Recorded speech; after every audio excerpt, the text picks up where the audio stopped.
E o dia foi de eleição presidencial na Síria. Em pleno conflito, o país deve reeleger o atual líder. Apesar de 3 anos de guerra civil na Síria, a votação deve manter no poder o presidente Bashar al-Assad. É praticamente certa a vitória do atual líder, mesmo com o conflito que já deixou mais de 160 mil mortos no país. O novo mandato será o terceiro de Assad e deve durar 7 anos. A oposição diz que o processo eleitoral é uma farsa e boicotou a votação. A legitimidade da eleição também é contestada, porque apenas eleitores das áreas controladas pelo governo votaram. As potências ocidentais consideram o pleito ilegal. Ontem, os Estados Unidos afirmaram que não vão reconhecer o resultado da eleição. Assad concorre com mais 2 candidatos até agora desconhecidos pela população. Ambos receberam o aval do governo para concorrer ao cargo. O presidente dos Estados Unidos, Barack Obama, anunciou um plano para aumentar a presença militar americana no leste da Europa. Obama está em Varsóvia, na Polônia, em uma tentativa de tranquilizar aliados do leste europeu sobre a Ucrânia. Ele garantiu aos países que o compromisso americano com a segurança é sagrado. A Casa Branca revelou um plano de $1 bilhão para o envio temporário de mais tropas para a Europa. No entanto, o presidente não prometeu presença permanente na região.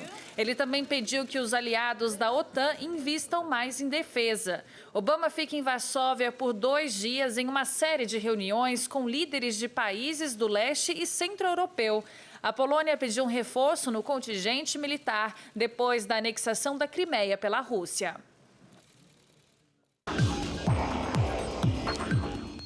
A Rússia apresentou ao Conselho de Segurança da ONU uma resolução que defende um cessar-fogo e a criação de corredores humanitários no leste da Ucrânia.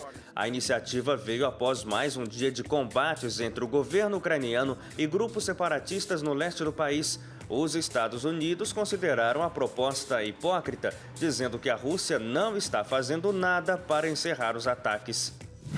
O governo espanhol tem pressa para aprovar a sucessão do rei Juan Carlos. A proclamação do filho dele, Felipe VI, pode sair ainda este mês. O Conselho de Ministros do país se reuniu hoje para regulamentar a transferência de poder. O príncipe herdeiro e a mulher Letícia mantêm uma imagem de simplicidade, mas têm pela frente o desafio de recuperar o prestígio da coroa.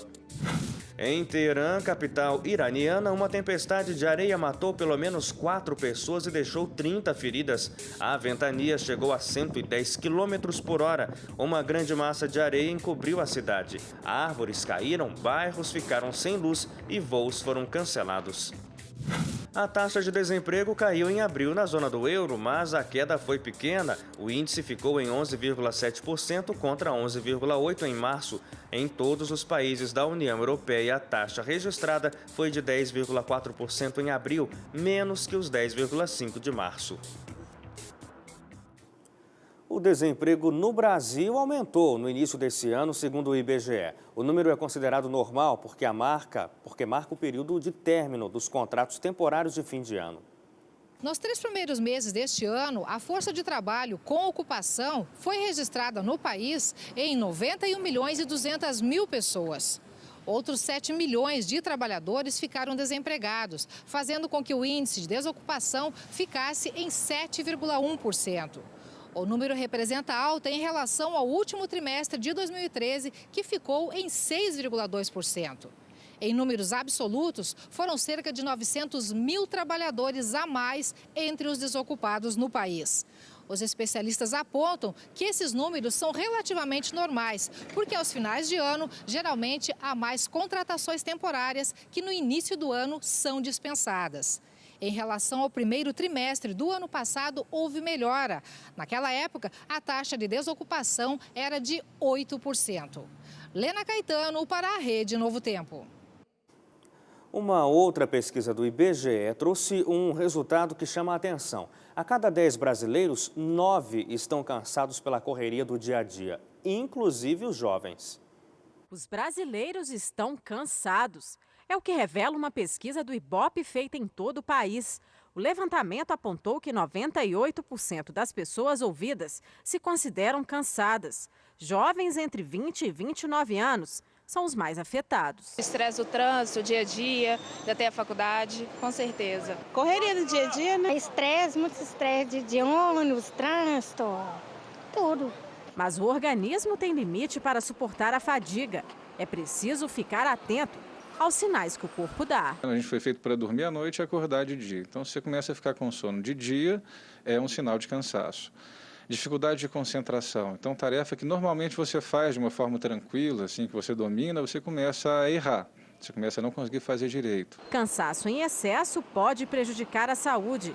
Para evitar complicações, o primeiro passo é mudar alguns hábitos.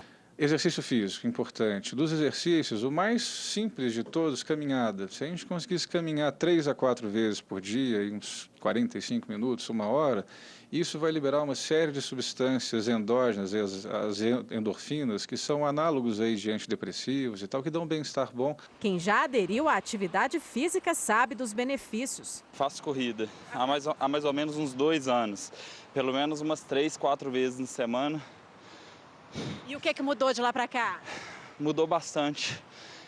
Qualidade de sono, disposição, é muito bom. Além disso, o jeito é buscar outras maneiras de espantar o estresse e o cansaço. Agora são 7h19 e ainda hoje, homem com paralisia cerebral é impedido de abrir conta bancária. Mesmo depois de ação judicial, o Banco Itaú se nega a prestar serviço a deficiente.